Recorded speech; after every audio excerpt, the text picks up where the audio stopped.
1969, then I thought that I cannot do justice to my students, because about half of the year and little more than that I shall have to keep myself engaged in Parliament. So I give up teaching.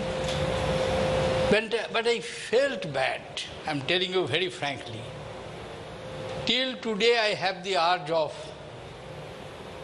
teaching, and sometimes in my speech in Parliament I try to, as if I'm taking a classroom, and I try to convince the members of Parliament who are hardcore politicians, seasoned activists, but still I try to do that. The subject which I will teach you, you know. First of all, I must like to compliment you and your teachers for the type of textbook you have. I have gone through it during our days. Of course, I'm talking of many years ago. My student life from class 5 to 10 spanned over 1946 to 1952, because I passed the school final examination in 1952, and after that 4 years I spent in the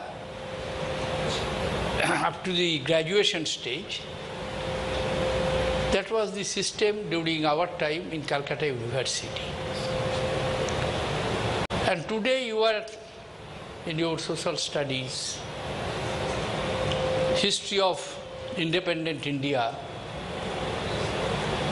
You are acquiring first-hand knowledge from your teachers who are teaching you on this subject. Whenever you feel little bit that I am going too fast, please draw my attention, don't hesitate. Or when you feel that if you would ask some clarifications, best course would be you note down on that particular point, and when I have some interaction with you later on, then you can turn your copy and find out that what type of clarification you want. I will respond to that. So I wanted to tell you that we had one basic difference with yours and ours. Our syllabus was prepared under the overall control of the colonial government. For example, I had a history paper in my school final examination. 100 marks were there. But distribution of the marks were, 40 marks were given to British history, and 60 marks were given to Indian history. Indian history now divided in 3 parts, and each is a basic discipline: ancient Indian history, modern Indian history, and medieval Indian history. But all clubbed together, and only 60 marks were there. And British history, of course, covering the creation of the Britain States, United Kingdoms, then Tudor dynasties, Stuart dynasties, and current Hanover dynasties. These 3 major dynasties and others, details were there. The short point which I am making to you, I hope everybody is listening to me. Yes, sir. The short point which I am trying to make to you, that there has been a sea change. We had good history books, but that was the distribution. So, to be very frank, we knew not much about ourselves. Even after going through, I was a very average student. If not poor, if you can tell me poor also. I was not a very bright student. But I had to work very hard, because ours was an extremely poor, backward areas. I am giving you one figure from where you can understand the depth of backwardness. My district had a population of little more than 1 million. But there were only 14 high schools where up to class 10 could be taught. Of these 14 high schools, 6 were located in district headquarters, district town and subdivisional town, 2 subdivisional towns. And 8 were spread all over the districts, including my own school. So from my house it was, the net distance was about little more than 5 kilometers. Every day we had to walk. No question of any road. We commuted through the field, paddy field. And during the rainy seasons, rains, especially July, August, September, these 3 months were very difficult to negotiate.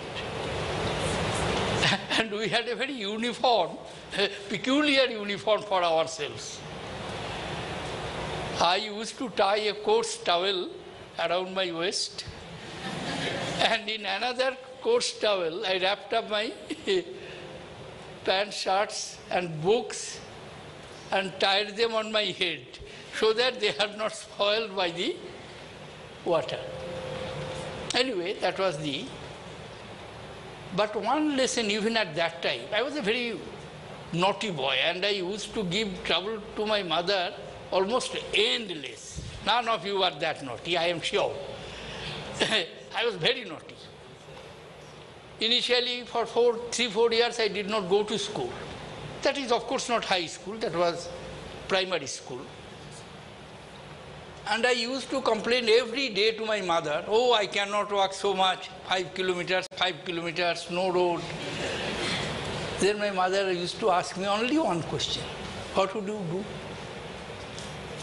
What is your option? You must pass the school final. We are not rich enough to keep you in the hostel, and there was no hostel facilities also.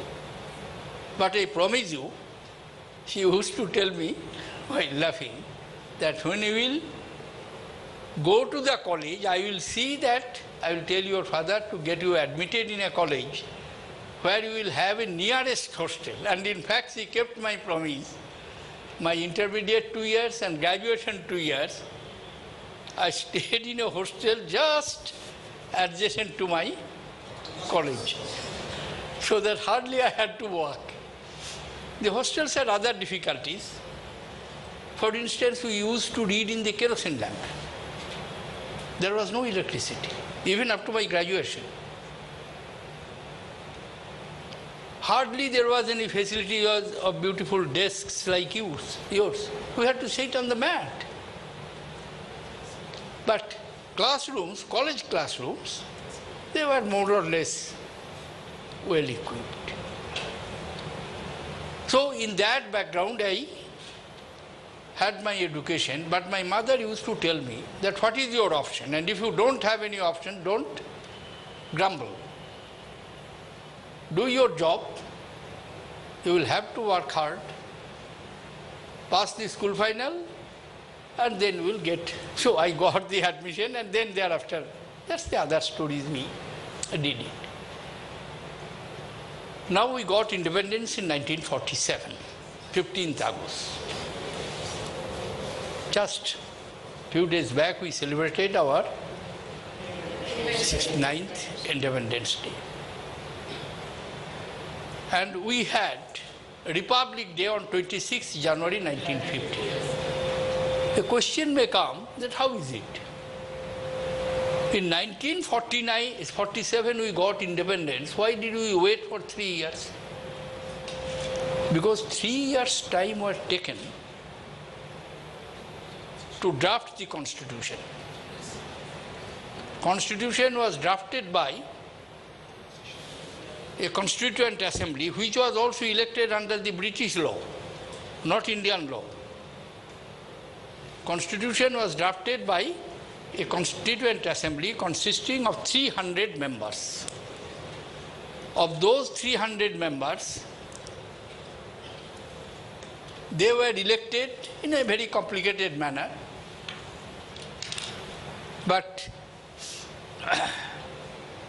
those 300 members worked very hard. And if you have seen the Parliament Hall, there is a central hall.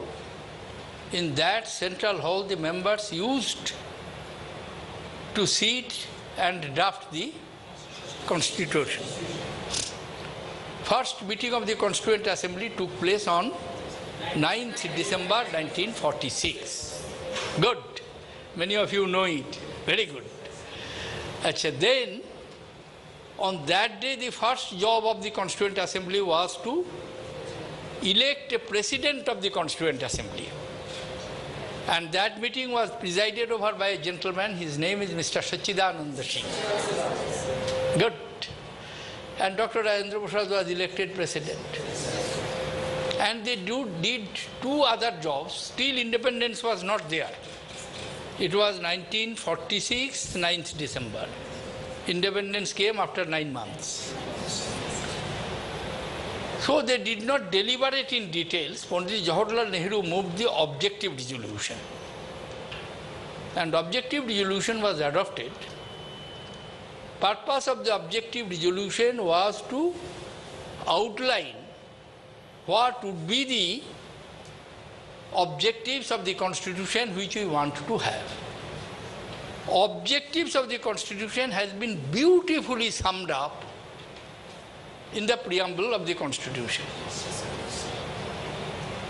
I am starting from the preamble of the Constitution, and then I will switch over a little bit to history of our independence, and then what are the major events after the independence from 1947 till date. So Constitution of India starts, we the people of India, having solemnly resolved to constitute India into a sovereign, socialist, secular, democratic, sovereign democratic country. These two words, secular and socialist, these two words were added through an amendment in 1975 through the 44th Amendment of the Constitution. If you look at the text of the original Constitution, you will not find it. So these two words were added. And what else? To constitute India into a sovereign, socialist, secular, democratic republic, and to secure for its citizens justice, social, economic, and political, liberty of faith, expression, and belief, equality of status and opportunity,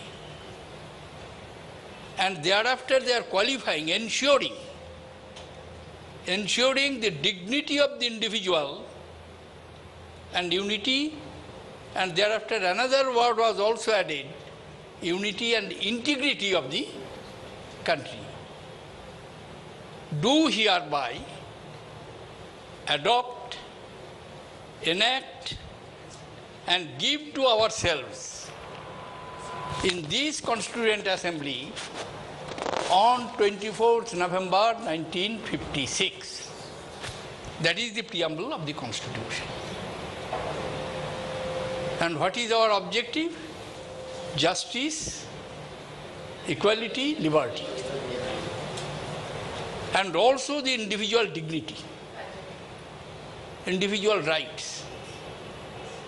If you look at the political history of these different countries of the world, you will find that this is a great achievement. In England, it is said that parliamentary function began from the days of Magna Carta, 1215. So England, which is considered as mother of parliament, there also major reforms took place over the years. Before 1924, British women did not have their voting right.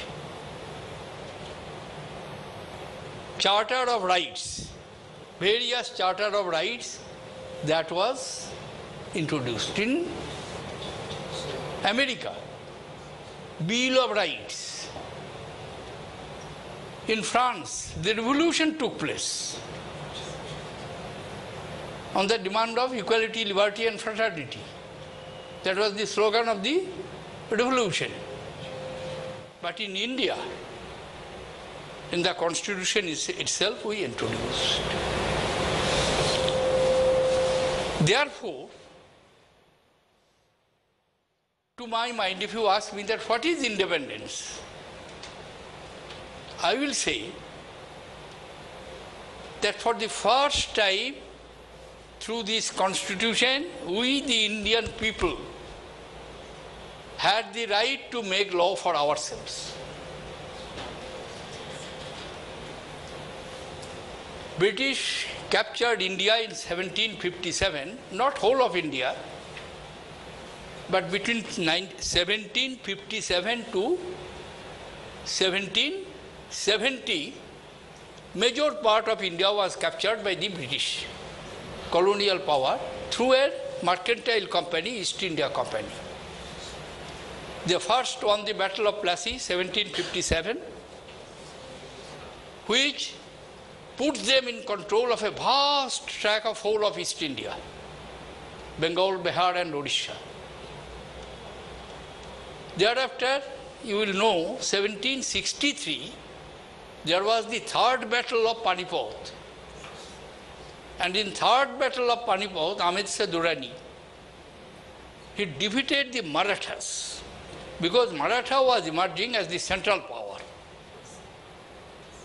Sadashiv Rao, eldest son of Balaji Bajirao, Peshwa II, he was defeated in the third battle of Panipat. What was the consequence, historical consequence?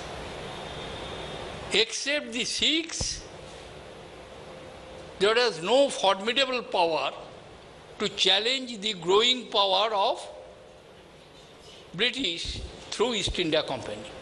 That is the significance of the third battle of Panipat. Ahmed Shah Durrani did not establish his kingdom here. After plundering Delhi, he went back. But he destroyed the Indian power, and the Britishers took advantage of it, and for the next 190 years, 1757 to 1947, 190 years, they ruled this country. First 100 years, British colonial power through East India Company, and the first regulating act was passed by British Parliament, not by Indians. That is 1773, Lord North's Regulation Act. After that, Pitt's India Act, 1784. Series of acts by British Parliament. Even including the India's Independence Act, which was passed by House of Commons, Indian Independence Act, 1947. So Constitution gave me the opportunity, not me, whole people of India, that we the people of India, now we will make our laws. And we make the laws, first basic law is the Constitution. Now a question comes, they say, what is this? That we completed the job in by 24th November 1949. And why did we wait for what? There is a little historical background for it. Deliberately, our national leaders decided to wait till 26 January because in 1930 December, Pandit Jawaharlal Nehru, as the then Congress president in Lahore Congress, declared that our objective of the national movement is to obtain full freedom, Purn Swaraj. And he defined very beautifully what is that Purn Swaraj? Freedom from political slavery, freedom from economic bondage, freedom from cultural stagnation. And Mahatma Gandhi, he declared that every year all over India on 26th January we will unfurl. Then it was National Congress's flag, tricolored. And under that flag we will take a pledge that till the country is free from the British rule, we will carry on our struggle relentlessly.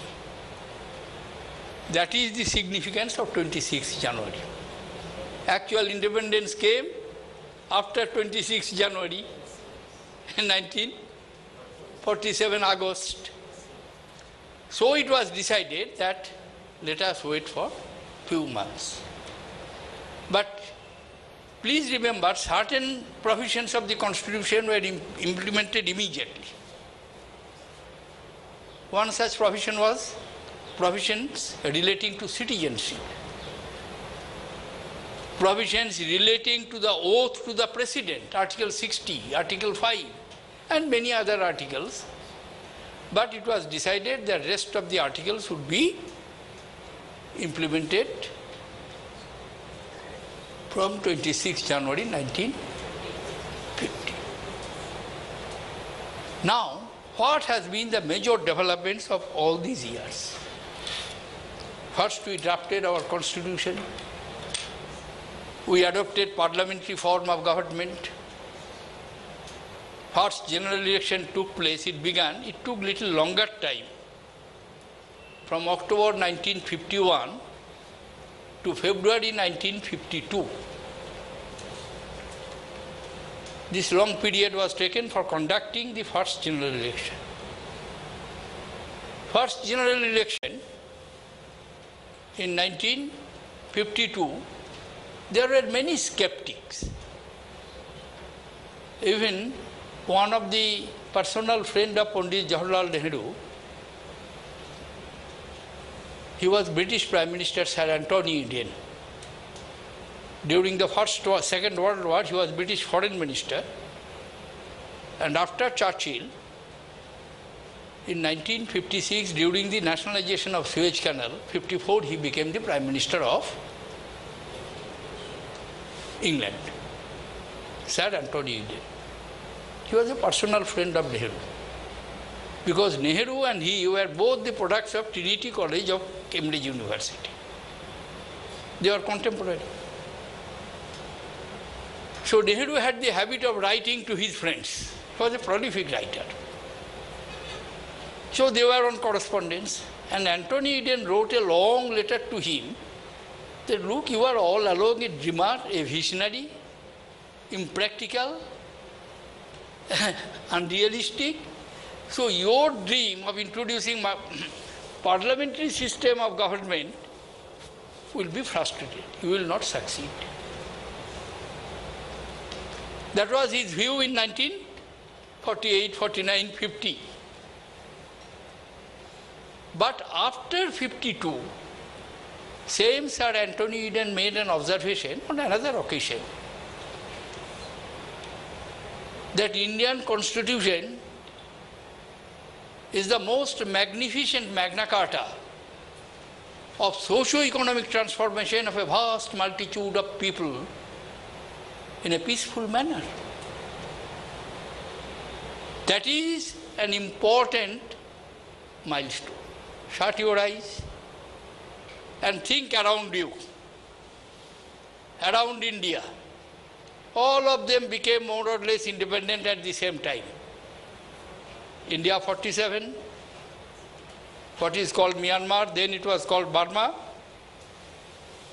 48, Indonesia, Sri Lanka, then it was known as Ceylon.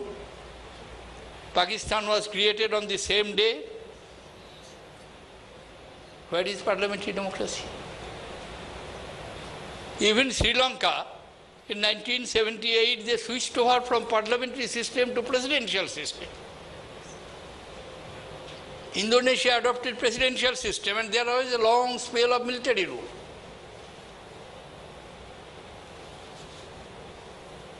Therefore, the establishment of multi-party parliamentary democratic system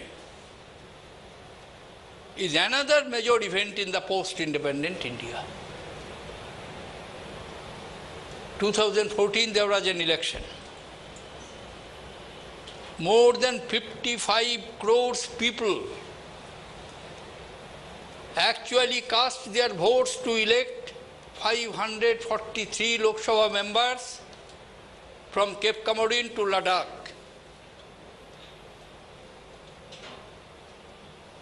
The first general election in 1952, the total population was 360 million. Total voters were 17.5 crores.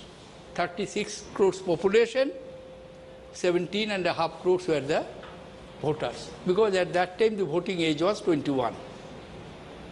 Later on, Rajiv Gandhi brought it down, and correctly so, to the age of 18. Many of you are not voters, but you will be soon. Therefore, the establishment of multi-party democratic system, parliamentary system, and functioning it over all these problems, backwardness, poverty,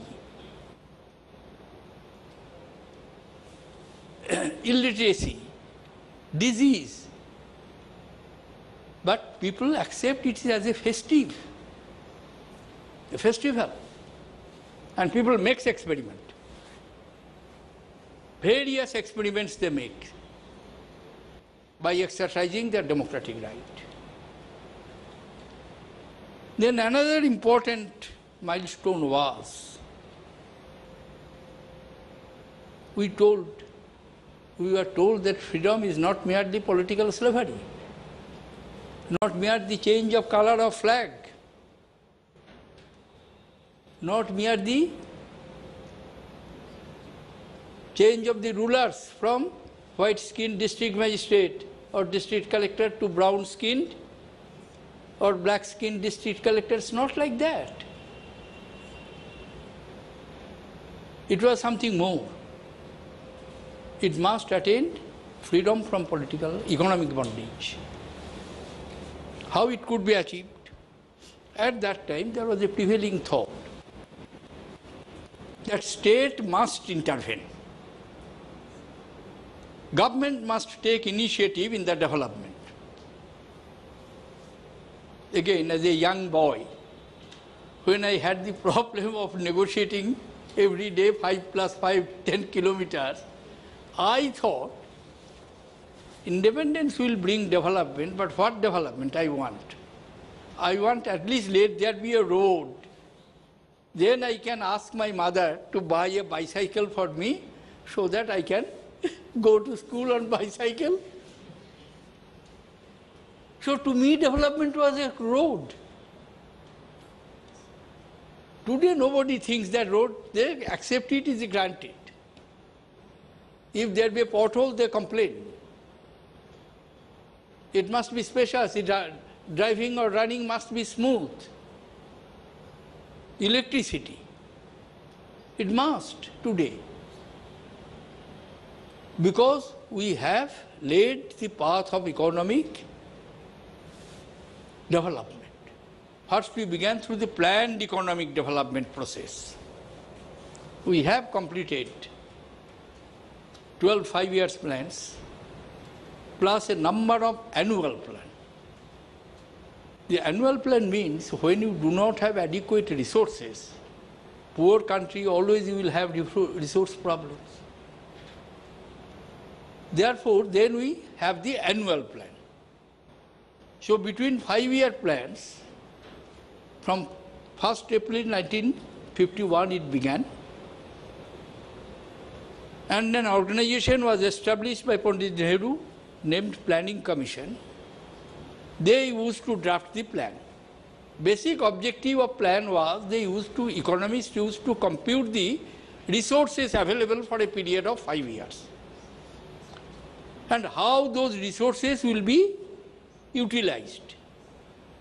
They decided some parameters that these are required: education, health, food, When India became independent, total food production was 50 million tons, 50. We had to depend on imported food grains from America. Even America passed a law which is known as Public Law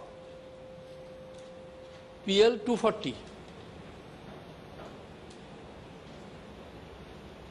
where they used to give us food aid. So we had to depend heavily on import. Government decided that country must be self-sufficient in food production.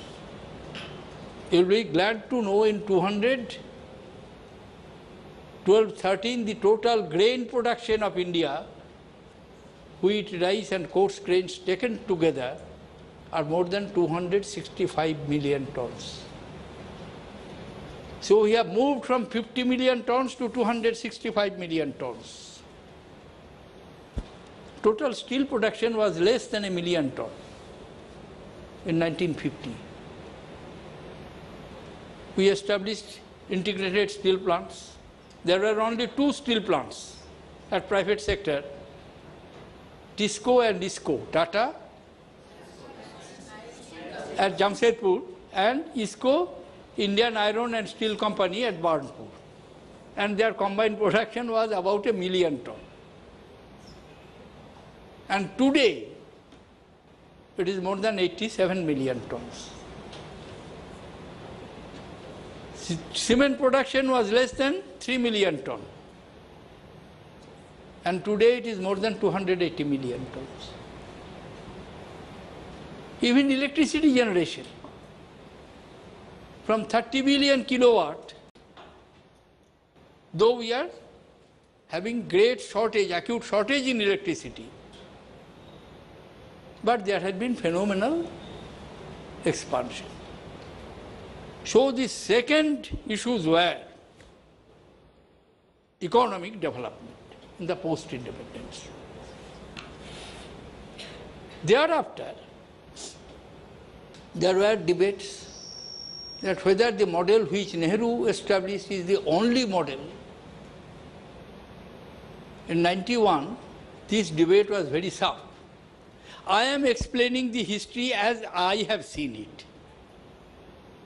Because I participated in parliamentary politics.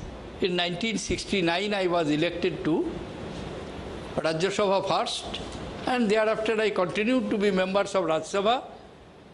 And 2004, 2009, I was elected twice to Lok Sabha. So I am not a great scholar. As I told, I am not a very bright student, average student, and average reader. But as I have seen how the things unfolded itself before my eyes, and I wondered at the marvel of Indian democracy. A village boy in 1946, wading waist deep water to reach his school, as I told you, with a strange uniform, wrapping one coat style at his waist and another tying on his head as a turban to protect his uniform, school dresses and books. Because of democracy, he could reach the Raisina hills.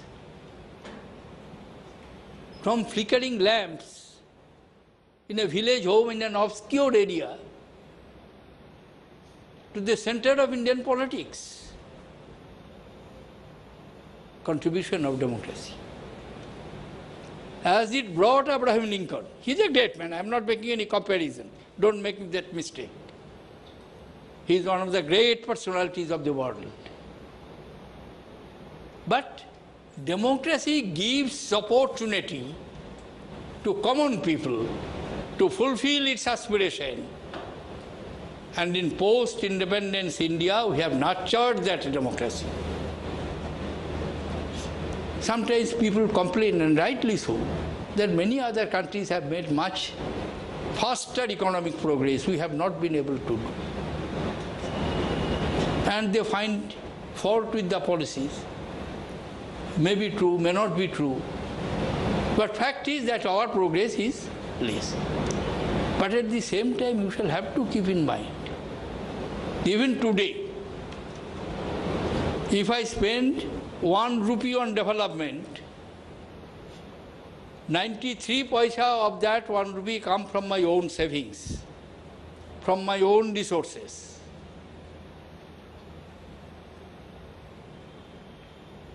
Not on borrowed resources, not on contribution from others. Because India's rate of domestic savings is reasonably high. At one point of time it reached 37–38%. It is little less now, but again it is picking up. Yes, sometimes say that our GDP growth is not very high. We made changes. Continuously we went on making changes, because whenever we found that the policy adjustment is needed, we did it to promote the interests of the people. And the interest of the people is what? That they must develop themselves as a full-fledged citizen, healthy, educated, skilled, carrying no baggage, looking forward with optimism, and with confidence attempting to share and occupy its rightful place in the Committee of Nations. Then we added another dimension to this developmental strategy. First we laid emphasis on public sector. That public sector, government alone will do something. Then we found out that no, it's not possible. We must unleash the energy, potential energy in the private sector. Economic liberalization process, which was introduced by Dr. Mukherjee and Prime Minister P.V. Narasimha Rao in 1991. Still, everybody is following that. Then also we recognized that not merely policy, how to effectively implement the policy. Job, limited way, not in a very wide way, we began National Rural Employment Guarantee Scheme, now named after Mahatma Gandhi National Rural Employment Guarantee Scheme. Minimum 100-day job to a rural person if he or she claims. It is not that we have achieved something very great, but it has ensured the minimum wage. Currently it is, after adjusting with the prices, it is about 130 rupees per day. That means what is the impact of it? I am giving you a simple example. Now if a boy, a man and woman worked, they earn minimum 260 rupees on that day. Now if the price of 1 kg wheat or 1 kg rice is 25 rupees, earlier days I used to see people did not have that purchasing power. Long before your birth, and when I was very young, maybe about 5–6 years old, there was great famine of Bengal, 1941, 42, 43. 5 million people died of starvation. 5 million. It is known as famous Bengal famine. Not there was lack of food grains, but substantially because lack of purchasing power. People did not have capacity to buy 1 kg rice at 1 rupee. at that point of time. Because the daily wages were then, in today's term, 50 paisa, 40 paisa, 60 paisa. Labor was cheap. Simple law of demand and supply made them totally impoverished, destitute. So this is, I was talking of the new dimension. What is that new dimension? Entitlement. Entitlement backed by legal guarantee, legal enactment. Empowerment through entitlement, entitlement backed by legal guarantee. The fourth dimension of our Indian democracy and development of the post-independent scenario. We are making experiments. I was telling you, we are making experiments. Indian people are making experiments. They are not satisfied. They said yes. Assembly, Parliament, Lok Sabha, Vidhan Sabha, universal voting right, free and fair voting mechanism, independent election commission. But always they are asking, is that all? Can't we improve it better? Can't we achieve more? So the powerful instruments which are developing as offshoots of this thinking are the civil societies, NGOs, various movements. I will give you a contemporary recent movement which was led by Mr. Anna Hazare. It was in 2010-11. I was minister in the government of India. I went, I think, for ADB meeting at Hanoi, Vietnam. There a foreign television asked me that, Mr. Minister, in your country, a gentleman called Mr. Anna Hazare is launching an agitation demanding a particular law. He wants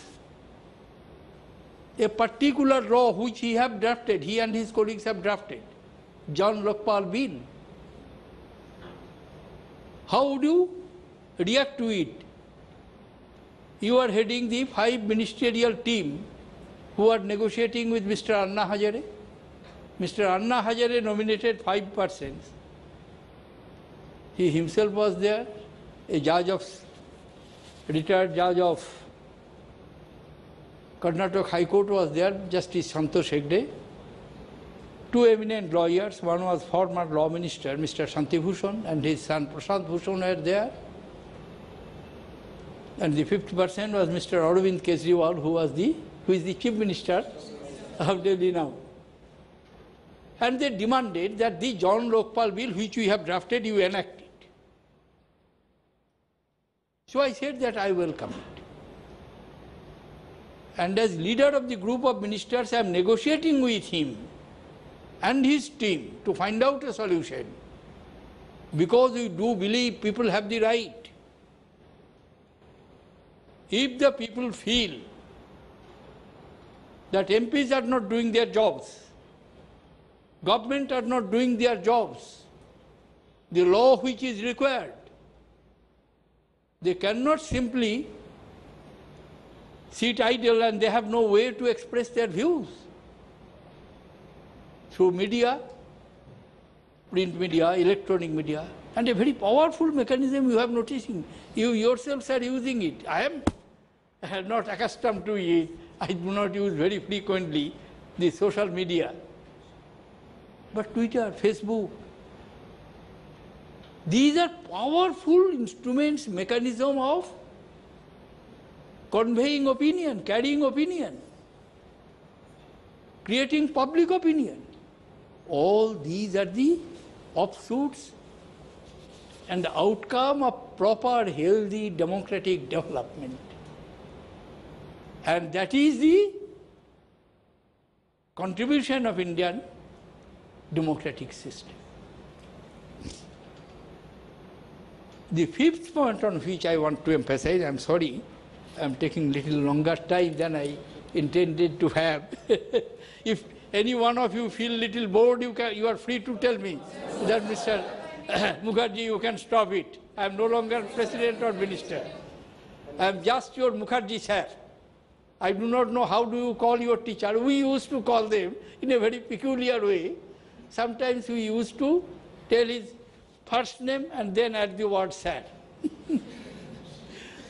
So you can, I'll be happy if you call me Mukherjee sir. So what I was going to tell you, that now our constitution has a beautiful document. Enormous flexibility is there. Major amendments have taken place. And various organs, three important organs, legislative, executive, and judicial. And fourth organ I am talking of, civil society, including media, NGOs, and powerful public opinion which are being created. So how to run this system smoothly? Change is constantly needed. Change is virtue of democracy. If some of you have read a beautiful poetry of Browning in his famous poem Patriot, a patriot, when he comes with enthusiasm, people support, all the way roses for him. When he fails and taken to the gallows for his misdemeanor,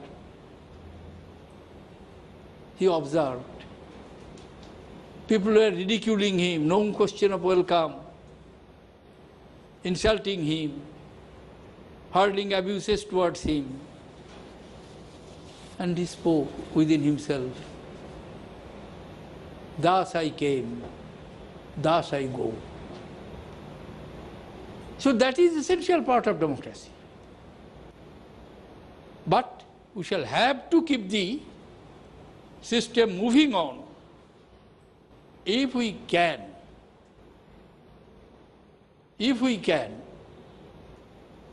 perfectly maintain the balance.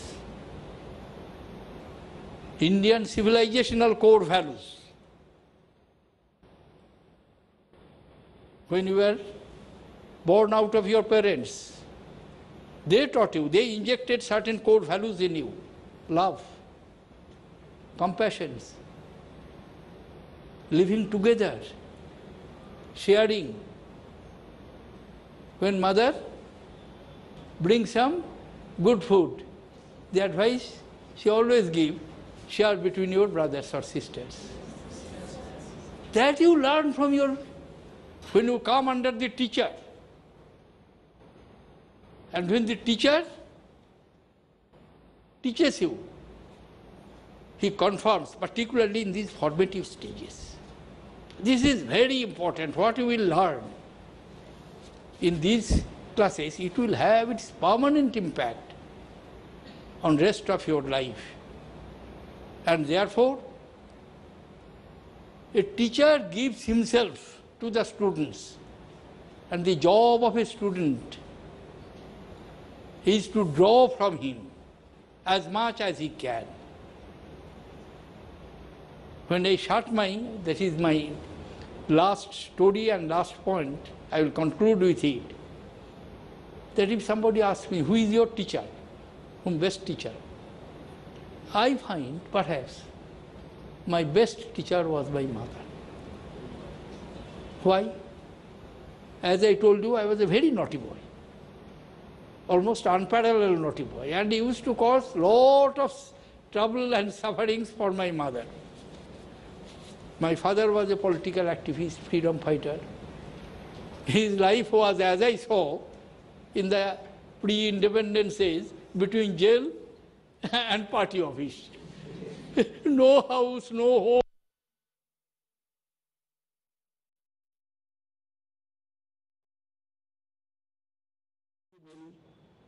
And at that time, after I was reasonably grown up, then my other sisters came. But at that time, there was one elder sister and two elder brothers, and I was the fourth one.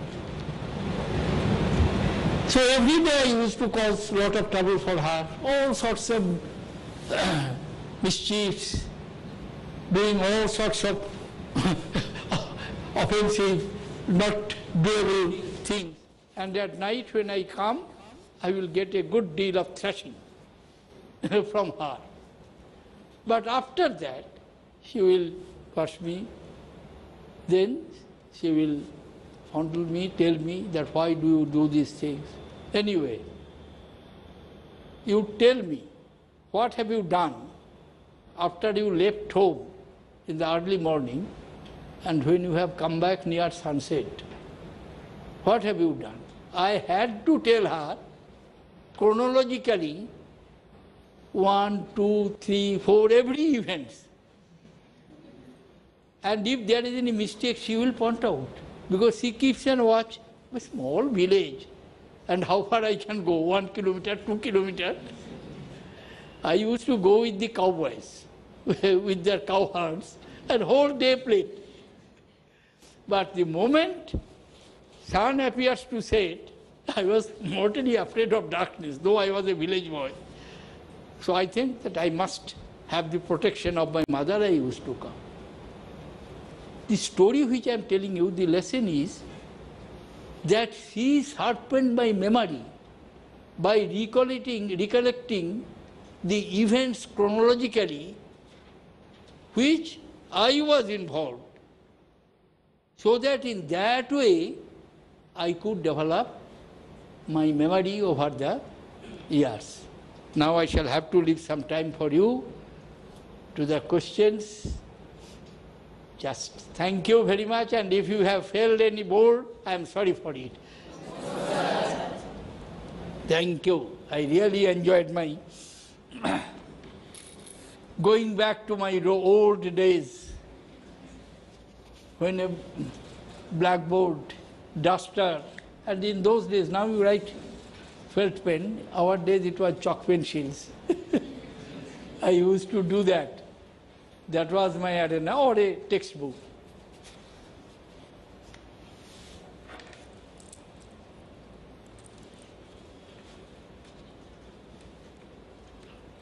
Shoot up some questions. Why feel you shy? Yes, get up. Microphone dijiye. Sir, I love music, but my parents say you will not get a good job if you do not study. Sir, is this true? Just please repeat it. I was a little unmindful. Sir, I love music and poetry, but my parents say you will not get a good job if you do not study. Sir, is this true? No, it is partly true, but it is not completely true in the sense that everyone, I believe, everyone tries its best. But sometimes there may be some deficiencies, and what is to be done, it is to be done that others should try to complement his efforts so that he can be achieved. In today's society, interdependence has increased substantially, and we shall have to help each other. And there also, I give emphasis on the role of the good teacher. I call it inspired teacher. The teacher does this job. Thank you. Thank you, sir. Yes, God. Sir, may I know to whom you want to give the credit for what you are today?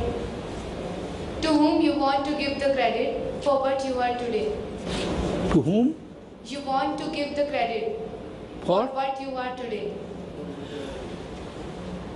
I must tell you that My mother is primarily responsible. Thereafter, my teachers.